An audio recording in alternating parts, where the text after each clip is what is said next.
और इसके बीच अमेरिकी राष्ट्रपति डोनाल्ड ट्रंप और रूसी राष्ट्रपति व्लादिमीर पुतिन आज रात अलास्का में रूस यूक्रेन जंग को रुकवाने के मकसद से आमने सामने होंगे। इस बैठक का मकसद 3.5 साल से चली आ रही रूस यूक्रेन युद्ध को सबसे पहले सीज फायर कराना, इसको रोकना है। इसे अहम मुलाकात में यूक्रेन के राष्ट्रपति व्लादिमीर जेलेंस्की मौजूद नहीं रहेंगे। ट्रंप ने कहा कि उन्हें पूरी उम्मीद है कि इस बैठक के बाद दूसरी बैठक होगी जिसमें जेलेंस्की भी शामिल होंगे और संभवतः कि कुछ यूरोपीय नेता भी उसमें होंगे। वहीं विदेश मंत्री मार्को रूबियो ने कहा कि बैठक की तैयारियां बहुत तेजी से चल रही हैं क्योंकि यह अचानक तय की गई बैठक थी जो अलास्का में हो रही है। उन्होंने कहा कि राष्ट्रपति का मकसद पुतिन से सीधा संवाद करने का है और यह परखने का है कि शांति की संभावना कितनी है या फिर यह संभावना है बिल्कुल भी नहीं। रूबियो ने साफ कहा कि स्थायी शांति के लिए सुरक्षा गारंटी, क्षेत्रीय विवाद और युद्ध के मुद्दों पर बातचीत जरूरी होगी, लेकिन सबसे अहम है कि पहले युद्ध विराम हो ताकि आगे की बातचीत की जा सके। अमेरिका शांति के लिए पूरी कोशिश करेगा, लेकिन अंतिम फैसला यूक्रेन और रूस के हाथों में ही होगा।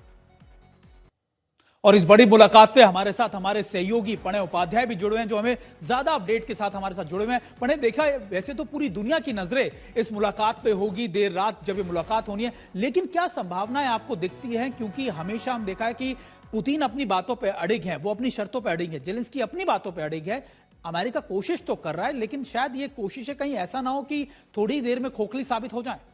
देखिए, सबसे पहले तो सुमित यहाँ ये समझना होगा कि ये मुलाकात जो है ये रूस और अमेरिका की मुलाकात है। इसके अंदर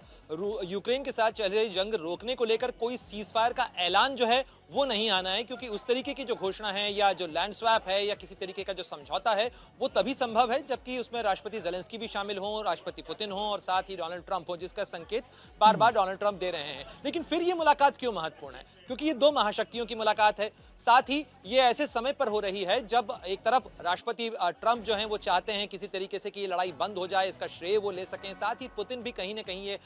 तरीका खोज रहे हैं कि किसी तरीके से एक यू टर्न का इस जंग को खत्म करने का कोई गलियारा या रास्ता मिल सके। इन तमाम कोशिशों और कवायदों के बीच में 6 अगस्त को जो मुलाकात हुई थी, यानी ट्रंप के विशेष दूत के तौर पर स्टीव विटकॉफ जब मॉस्को पहुंचे थे, तब उसी समय यह तय हो चुका था कि इस मुलाकात के अंदर जो है कोई ना कोई आधार बन चुका है जिसके लिए डोनाल्ड ट्रंप और पुतिन मिल सकते हैं। तो उस तैयारी के बाद में ये मुलाकात हो रही है, इसीलिए आपको जो है सर्गेई लावरोव बहुत कॉन्फिडेंट नजर आ रहे हैं। लेकिन आप जानते हैं ये दोनों महाशक्तियां हैं, इन दोनों के बीच में जो डिप्लोमेसी है वो बीते 70-75 सालों के दौरान हमने देखा है कि किस तरीके की डिप्लोमेसी दोनों देशों के बीच में रही है, जहां दोनों अपनी जो एक तरीके से कहा जा सकता है जिसे नाक का सवाल कहा जाता है, दोनों में से कोई भी झुकता हुआ नजर नहीं आना चाहेगा। इसीलिए आप देखें, चाहे जगह हो, चाहे वक्त हो, चाहे सेटिंग हो, इन तमाम चीजों के अंदर